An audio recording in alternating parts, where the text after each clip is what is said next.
یوفون بالنذر ویخافون یوما کان شرہ مستطیرا، اس میں نظر پوری کرنے والوں کی تعریف کی گئی ہے۔ احادیث مبارکہ میں نظر ماننے کی تاکید حضور نے نہیں کی، نظر پوری کرنے کی تاکید کی ہے کہ اگر تم نظر مان لو تو اس کو پورا کرو۔ قرآن مجید میں بھی نظر پوری کرنے والوں کی تعریف بیان کی گئی ہے، مگر نظر ماننے کی تاکید حضور نے نہیں کی۔ تو اس آیت مبارکہ کے اندر بھی اللہ تعالیٰ نے نظر پوری کرنے والوں کی تعریف کی ہے۔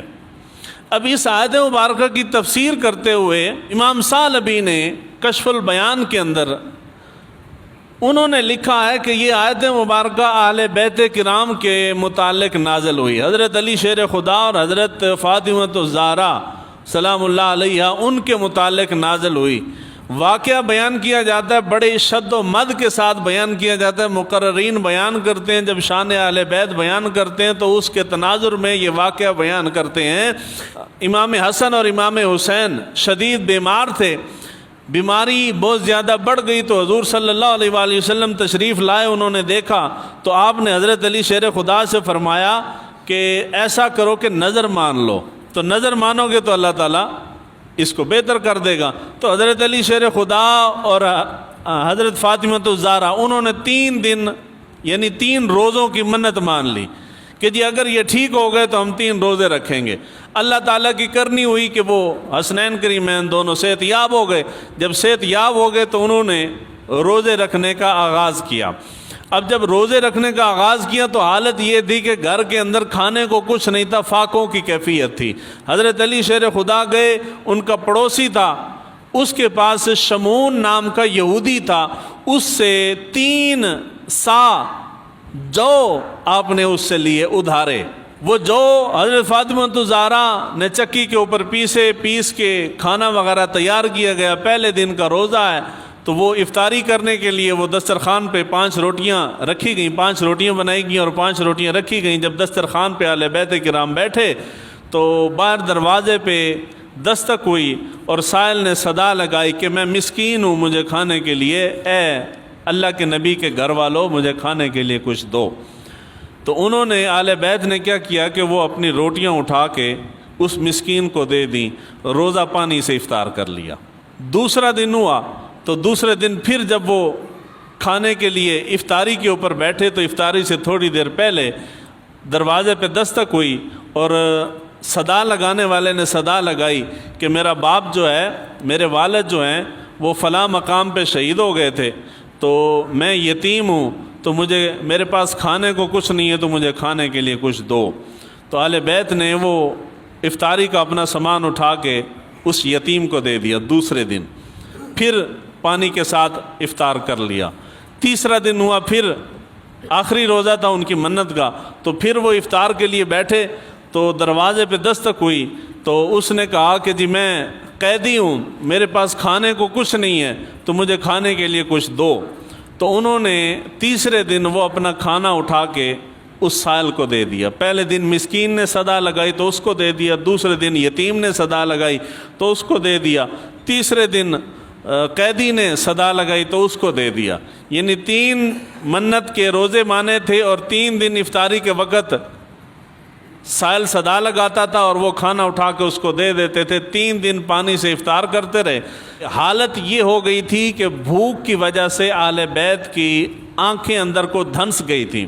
حضور صلی اللہ علیہ وآلہ وسلم تشریف لائے تو انہوں نے حضرت علی شیر خدا اور حضرت فاطمہ الزہرا اور حسنین کریمین کی حالت دیکھی تو حضور صلی اللہ علیہ وآلہ وسلم نے وہاں کھڑے ہو کے دعا فرمائی، اے اللہ مدد فرما کہ محمد کے گھر والے بھوک سے مر رہے ہیں۔ یہ روایت کے الفاظ ہیں، اے اللہ مدد فرما کہ محمد کے گھر والے جو ہیں وہ بھوک سے مر رہے ہیں۔ تو جب حضور نے یہ دعا فرمائی تو حضرت جبرائیل امین یہ آیت مبارکہ لے کے نازل ہوئے، یوفون بالنذر ویخافون یوما کان شرہ مستطیرا۔ یہ آیت مبارکہ نازل ہوئی اور بیان کرنے والوں نے، یہ تو میں نے اختصار میں 1 منٹ میں بیان کر دیے، وگرنہ واقعہ بہت بڑا طویل واقعہ ہے، بڑے لوازمات کے ساتھ لکھا گیا، بیان بھی اسی طرح کیا جاتا ہے۔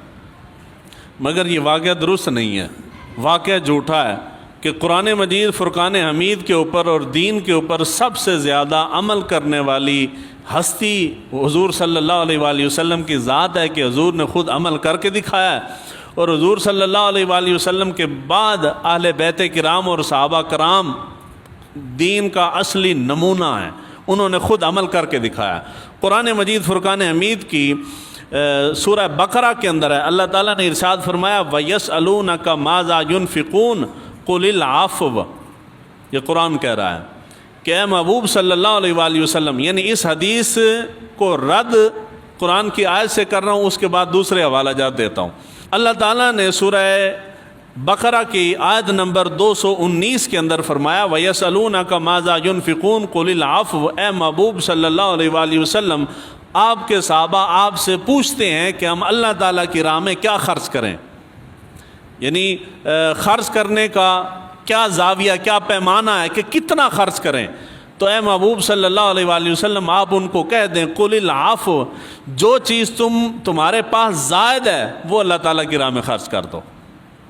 اے نہیں کہ میرے کول 1 من آٹا ہے تو میں وہ چک کے اللہ تعالیٰ دی راج خرچ کر دیں تو آپ کو کھا بیٹھا رہا، یہ صدقہ خیرات نہیں ہے، یہ تو بچوں پہ ظلم ہے نا جی، ایویں گل ہے نا جی، بچوں پہ جو ہم خرچ کرتے ہیں وہ بھی صدقہ خیرات ہے، وہ بھی نیکی ہے، اس کے اوپر بھی اجر ملے گا۔ اگر میں بچوں کا حق اٹھا کے کسی کو دے دیتا ہوں تو پھر تو میں مجرم ہوں، یعنی بچوں کی ضرورت سے زائد کپڑے ہیں تو میں نے صدقہ کر دیا، اپنے کھانے پینے سے زائد خرچہ میرے پاس موجود ہے تو اس میں سے میں نے جتنا چاہا اللہ کی راہ میں صدقہ کر دیا تو ٹھیک ہے۔ میرے پاس بہت زیادہ زمین تھی اور ضرورت سے زائد تھی، اس میں سے میں نے کچھ اللہ کی راہ میں صدقہ کر دیا تو ٹھیک ہے۔ اب یہ نہیں کہ وہ ضرورت کا گھر ہے، میرے پاس ایک ہی گھر ہے اور وہ میں اللہ تعالیٰ کی راہ میں صدقہ کر دوں اور میں جا کے سڑک پہ ٹینٹ لگا کے بیٹھ جاؤں، یہ صدقہ نہیں ہے، یہ ظلم ہے، اور یہ اسلام کے بتائے ہوئے طریقے سے انحراف ہے۔ یعنی آپ کے پاس کھانے کو کچھ نہیں ہے تو اہل بیت کرام کہاں سے اٹھا کے وہ سارا مسکین کو دے رہے ہیں؟ یہ تو قرآن کہہ رہا ہے نا کہ آپ ضرورت کا اپنے پاس رکھ کے پھر دو، ایسا نہیں کہ سارا اٹھا کے دے دو۔ تو پہلی رد جو ہے یہ قرآن مجید سے۔ اس کے بعد حکیم ترمذی، ابن جوزی، ابن تیمیہ، امام ذہبی، امام سیوطی سمیت کثیر ائمہ کرام نے اس کے اوپر جرح کی ہے اور انہوں نے اس کے اوپر بڑی تفصیل کے ساتھ کلام کیا ہے کہ یہ حدیث مبارکہ، یہ روایت جو بیان کی جاتی ہے یہ روایت درست نہیں ہے، اور اس کے اوپر بہت سارے انہوں نے سوالات اٹھائے ہیں۔ ہمارے پاس اتنا وقت نہیں ہوتا، میں بالکل اختصار سے ایسے جملہ کہہ دیتا ہوں۔